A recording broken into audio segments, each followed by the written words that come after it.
ಆ ಹೊಸ flat ತೊಗೊಂಡಿದ್ದೀನಲ್ಲ area ತುಂಬ ಚೆನ್ನಾಗಿದೆ ಕಣ, ಏನೂ ಕಿರಿಕಿಲ್ಲ, ಕಾಮಾಗಿದೆ. ಮನೇನೋ ಚೆನ್ನಾಗಿದೆ ಕಣೋ, ಆದರೆ ಇಂಡಿಪೆಂಡೆಂಟ್ ಹೌಸ್ ಆಗಿದ್ದಿದ್ರೆ ಇನ್ನೂ ಚೆನ್ನಾಗಿರೋದು. ನಿನ್ನ ದಡ್ಡ ಕಣ, ಈಗ ಯಾರು ಇಂಡಿಪೆಂಡೆಂಟ್ ಹೌಸ್ನ ಇಷ್ಟನೇ ಪಡೋದಿಲ್ಲ. ಏನಿದ್ರು ಫ್ಲ್ಯಾಟ್ಸು ಅಪಾರ್ಟ್ಮೆಂಟ್ಸು ಅದೇ ಒಳ್ಳೇದು. ನನಗೇನೋಪ್ಪ ಮುಂಚೆಯಿಂದನೇ ಈ ಫ್ಲ್ಯಾಟ್ಸು ಅಪಾರ್ಟ್ಮೆಂಟ್ಸ್ ಅಂದರೆ ಇಷ್ಟ ಇಲ್ಲ. ನನ್ನ ಆಸೆ ಏನು ಅಂದರೆ ಒಂದು ಸ್ವಂತ ಜಾಗ ಕೊಂಡ್ಕೊಂಡು ಒಂದು ದೊಡ್ಡ ಮನೆ ಕಟ್ಟೋದು.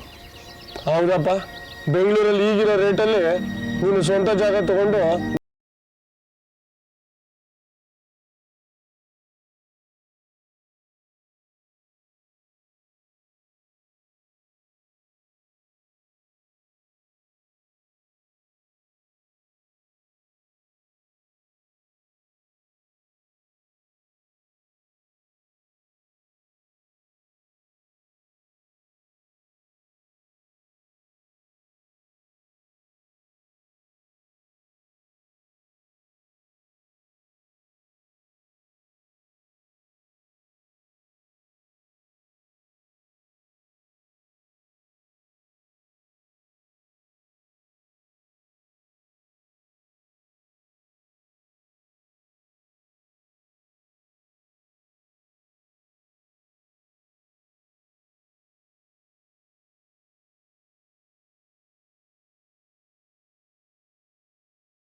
ನಿನ್ನ ಇಷ್ಟದ ಪ್ರಕಾರ ಅಬ್ರಾಡಲ್ಲಿ ಸೆಟ್ಲು ಆಗ್ಬೋದಿತ್ತು.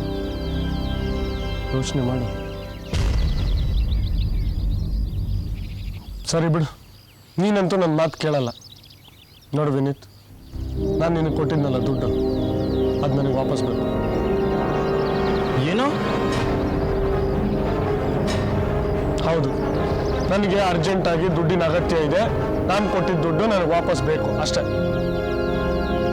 ಅಷ್ಟೊಂದು ದುಡ್ಡು ಎಲ್ಲಿಂದ ತರಲು ಈಗ?